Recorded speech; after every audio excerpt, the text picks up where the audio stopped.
Good afternoon again, listeners. This is Colville Mounsey from Nation News. I have with me two of the most important men in St Vincent. They may look dusty at the moment as they have been down to the red zone on the leeward end of the island. I have the Minister of Finance, Mr. Camillo Gonsalves, and Minister of Tourism, Mr. Carlos James, who is also the representative for North Windward. Not Leeward, sorry. My apologies, sir. Now, you have just been from the red zone. Could you give me an idea? Paint me a picture. We are going to go down there ourselves a little later, but just paint me a picture as to what the devastation is like. Start with you, sir. The constituency of North Leeward, the orange into the red zone on this side of the island is unrecognizable. It doesn't look like St Vincent and the Grenadines. The ash flow on this side of the island is significant. The red and orange zones of St Vincent and the Grenadines coincide with the agricultural belt of St Vincent and the Grenadines, and you wouldn't know it driving up there now. The crops are all gone. They're either covered in ash or they were destroyed.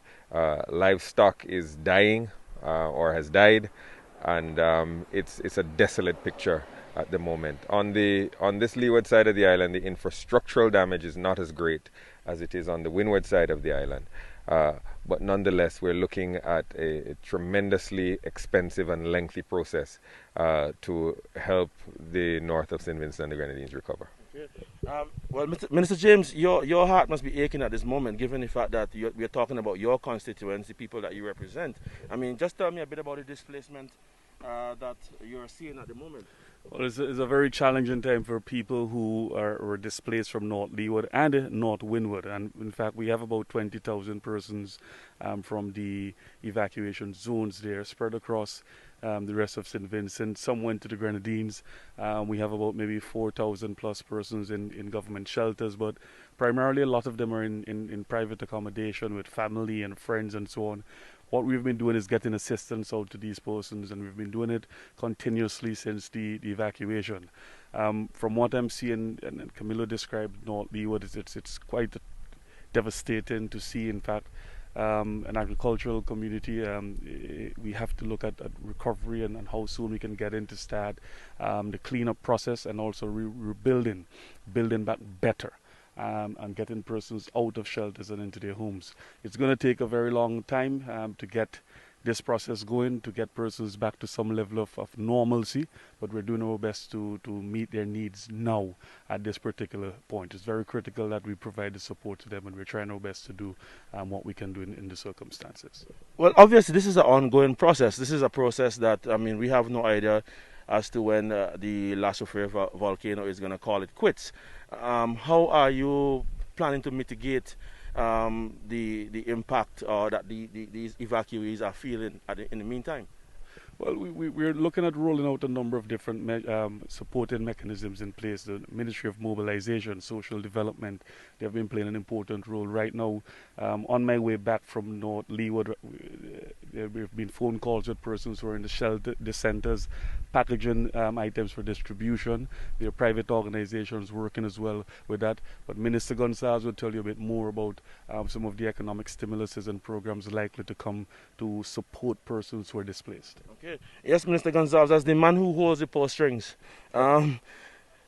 in terms, this is a bill that is mounting up daily, and then on top of a pandemic, the cost that is still to come due. Open up the books to us a bit. What type of financial strain this now puts the public coffers under? Well, it's a multifaceted, multi-layered and significant response that the government has to do. As you mentioned, we're already reeling from the impact of the COVID pandemic and the absence of tourism in St. Vincent and the Grenadines. But there are multiple costs. There's the cost to house and feed and serve, make comfortable the volcano-affected persons who are both in government shelters and in private accommodation. You're talking close to 20,000 people in that instance.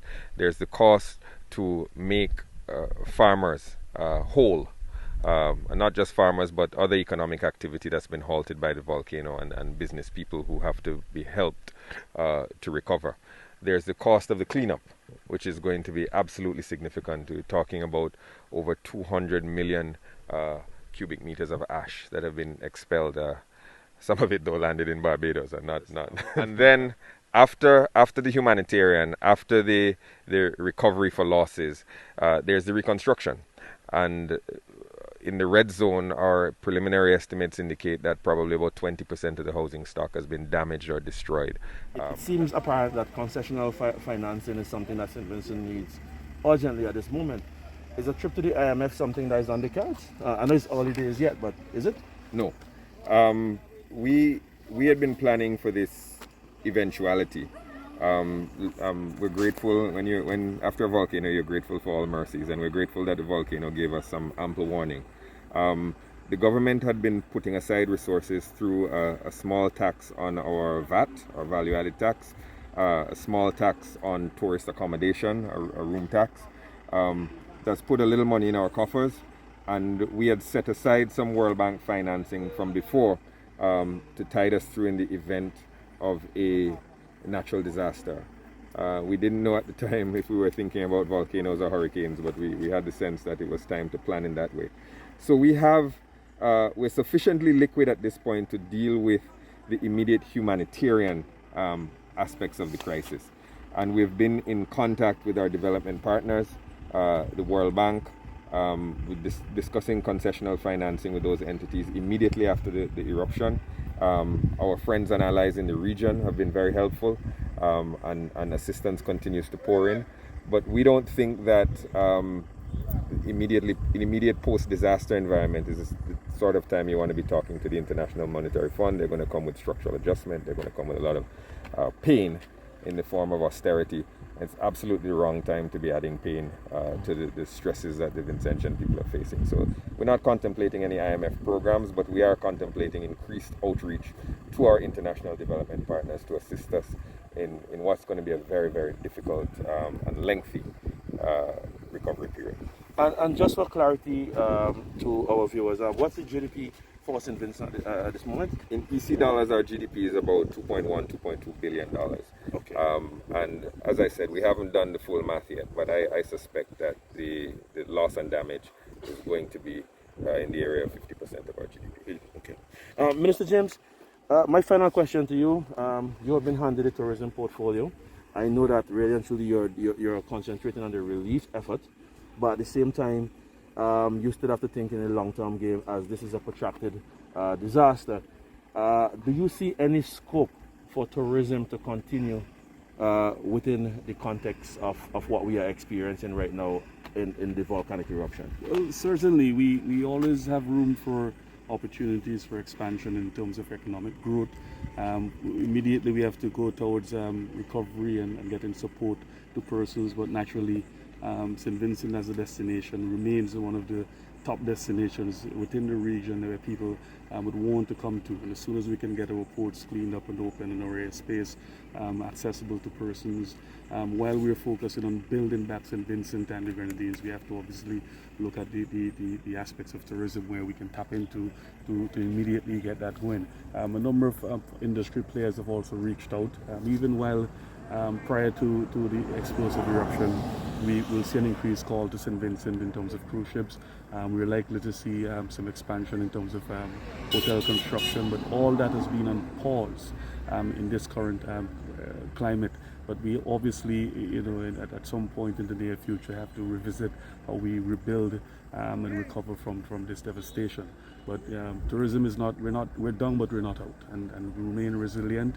Our people are very strong-willed, and we'll get through this together, and we'll work to ensure that we have a level of development that is multifaceted, one that covers tourism, agricultural. We've always been a diverse economic base, and we'll try our best to get our people then back to some level of normalcy where that's concerned. Okay. All right, there you have it, folks. From Minister Gonsalves, Minister of Tourism, Minister of Finance, sorry, and Minister Carlos James, Minister of Tourism. Thanks again for listening, and this is Colville Mounsey for Nation News.